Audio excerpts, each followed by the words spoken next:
వచ్చింది ఇన్ఫ్లుయెన్సర్స్ అందరినీ మీట్ అవ్వడం కోసంగా, వాళ్ళతోటి మాట్లాడడం కోసంగా. బట్ తర్వాత ఏమైపోయిందంటే విజయ్ దేవరకొండ గారు నేను కలిపి ఇది ఇంటర్వ్యూలో అయిపోయింది కాబట్టి నాకు ఎందుకు ఎక్కడో అసంతృప్తిగా ఉంది. నా గురించి చెప్పుకోవడానికి కాదు ఇక్కడికి వచ్చింది, మీ గురించి తెలుసుకోవడానికి, మిమ్మల్ని మరింత అట్లాగే.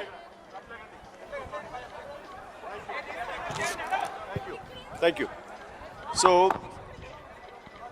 నేను ఒక రకంగా ఎంత అదృష్టవంతుడంటే బ్లాక్ అండ్ వైట్ ఫిలిమ్స్ దగ్గర నుంచి నా ఎంట్రీ ఉందనుకుంటే మహామహల్తో నటించాను. ఆ తర్వాత మోడర్న్ టైమ్స్లో కూడా నేను ఉన్నాను. ప్రతి సంధి సమయంలో అంటే నేను ఒక వారధిలాగా ఉన్నానన్న భావన. రామారావు గారు, నాగేశ్వరరావు గారు, సోమన్ బాబు, కృష్ణ, ఇక కృష్ణరాజు గారు, మురళీమోహన్ గారు, ఇట్లా అలాంటి వాళ్ళతో అందరితో నటించే అవకాశం నాకు కలిగింది, మహానటి సావిత్రి గారితో. అదే రకంగా ఈరోజు కూడా నా కొనసాగుతున్నానంటే ఐఎమ్ సో బ్లెస్డ్. సో అదేవిధంగా టెక్నాలజీ విషయంలో ఒక చిన్న విషయం చెప్పాలి, చిన్న తమాషాగా ఉంటుంది. నేను పొలిటికల్గా ఒక 9 months ఉన్న తర్వాత మళ్ళీ రీఎంట్రీ ఇచ్చిన తర్వాత నేను టు మై సర్ప్రైజ్ సెట్లో ఫస్ట్ షాట్ తీస్తున్నప్పుడు రెడీ యాక్షన్, ఎక్స్క్యూజ్ మీ, ఏంటి ఇక్కడ క్లాప్ ఎవరు పెట్టలేదు ఏంటి అన్నాను. ఎందుకంటే ప్రతి షాట్కి క్లాప్ కొట్టి అలవాటు దగ్గర నేను ఎగ్జిట్ ఇచ్చాను. తిరిగి వచ్చేసరికి ఎవరు క్లాప్, సార్ ఏమనుకోదు, ఇప్పుడు క్లాప్ బోర్డ్స్ లేవండి, క్లాప్ బోర్డు ఊరి ముహూర్తం దగ్గర పెడతాం తప్ప ఇంకోటి లేదు. ఓ అంతగా మారిపోయిందా, వావ్ అనుకున్నాను. బట్ 2015 ఖైదీ నెంబర్ 150కి నేను చెప్తున్న విషయం, అప్పటికే నేనేంటి ఇంత మారిపోయింది అనుకున్నాను. కానీ ఆ రోజుకి ఈ రోజుకి మరింత విస్తృతంగా టెక్నాలజీ మారిపోయింది, అప్రోచ్ మారిపోయింది. పబ్లిసిటీ కానివ్వండి, పీపుల్ రీచ్ అవడానికి కానివ్వండి, మరి ఎన్నో కొత్త పుంతలు తొక్కుతూ ఈ రోజున ఇన్ఫ్లుయెన్సర్స్ అనే దీని మీద ప్రభావితం చేసేటటువంటి ఇలాంటి ప్రభావిత శాలులు మీలాంటి వాళ్ళందరూ ఉండబట్టి ఈ రోజున టోటల్గా సినారియో మారిపోయింది. ఇలాంటి సినారియోలో కూడా నేను ఉండడం అన్నది నాకు చాలా చాలా బాగుంది, చాలా సంతోషంగా ఉంది.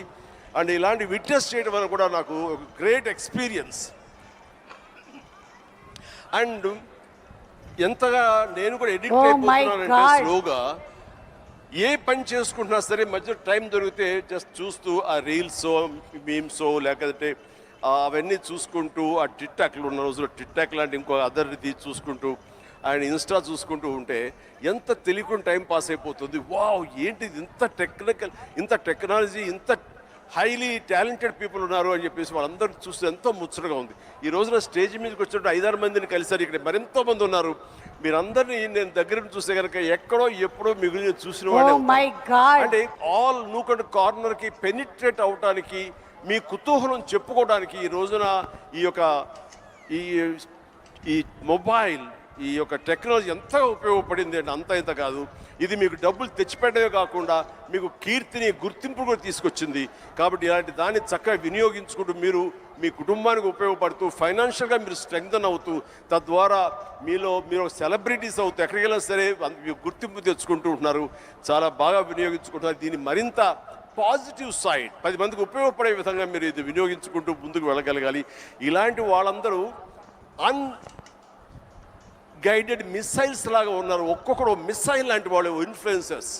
అలాంటి ఇన్ఫ్లుయెన్సర్స్ అందరినీ కలిపి ఒక వేదిక మీద తీసుకురావాలి, ఒక చోట ఒక అసోసియేషన్, ఫెడరేషన్ కింద వీళ్ళందరినీ ఉంచాలని మన ప్రసాద్ గారు, ఏబిఎన్ ప్రసాద్ గారు ఆయన నిర్ణయించుకుని కొంతమంది తోటి, అలాగే విశ్వ,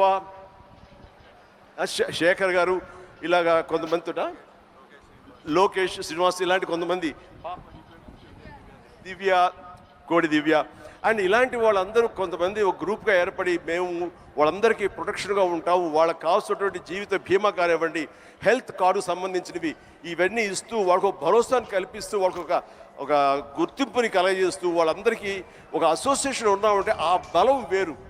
అలాంటిది భరోసాగా మేము ఉంటాం అనుకుంటూ ఆ థాట్ రాగానే ప్రసాద్ గారు ప్లీజ్ షుడ్ కమ్ ఫార్వర్డ్ అని మీ గ్రూప్తో రండి,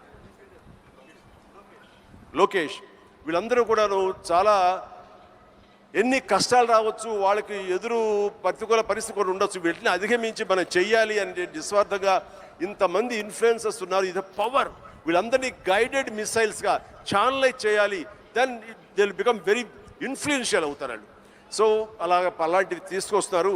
మీరు రావాలి చిరంజీవి గారు, మీరు వస్తే కనుక ఖచ్చితంగా దీనికి ఒక ఇది ఏర్పడుతుంది, గుర్తింపు వస్తుంది అని అన్నప్పుడు నాకు దీని గురించి ఏమి తెలియదు సార్, నన్ను ఎంత ఫిట్ అవుతానంటే ఈయన అంటారు మీరే పెద్ద ఇన్ఫ్లుయెన్సర్ సార్, మిమ్మల్ని చూసుకుంటూ ఈ ఇండస్ట్రీకి ఎంతోమంది వచ్చారు.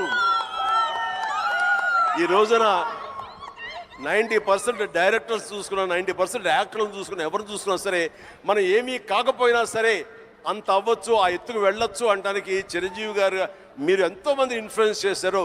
సో మా ఇన్ఫ్లుయెన్సర్స్కే మీరు పెద్ద ఇన్ఫ్లుయెన్సర్. మీరు ఈ ఫంక్షన్ రావడం అనేది సబబు. వచ్చి ఒక ముక్క చెప్పినా ఏం చెప్పినా వాళ్ళకి వెనకాల మేము ఉన్నామని ఒక్క మాట మీరు అంటే కనుక వాళ్ళకుండే భరోసా వేరు, వాళ్ళకుండే ధైర్యం వేరు అని చెప్పినప్పుడు ఎస్ నేను వస్తాను. ఎందుకంటే ఈ చిన్నపాటి ఎంకరేజ్మెంట్ వాళ్ళకి ఎంత బలాన్ని ఇస్తుంది, 1000 ఏనుగుల బలాన్ని ఇస్తుంది. వాళ్ళు ఉండేటటువంటి ఆ హిడెన్ టాలెంట్ మరింత వ్యక్తపరచుకోవడానికి, మరింత బయటికి తీసుకొచ్చి ఈ క్యాటర్ చేయడానికి, 10 మందికి అది వ్యక్తీకరించడానికి ఎంతో దోహదపడుతుంది. ఆ రకంగా మీ యొక్క కళలు ఆపద్దు, మీ ప్రయత్నాలు ఆపద్దు, మీ క్రియేటివిటీకి మీరు ఫుల్ స్టాప్ పెట్టద్దు. ఇట్ ఈస్ ఆన్ గోయింగ్ ప్రాసెస్గా చేస్తున్న ఎంత మీరు చర్న్ చేస్తే అంతకంతగా అది బయటకు వస్తుంది. దాన్ని 10 మందికి చేయండి. All the very best. Thank you.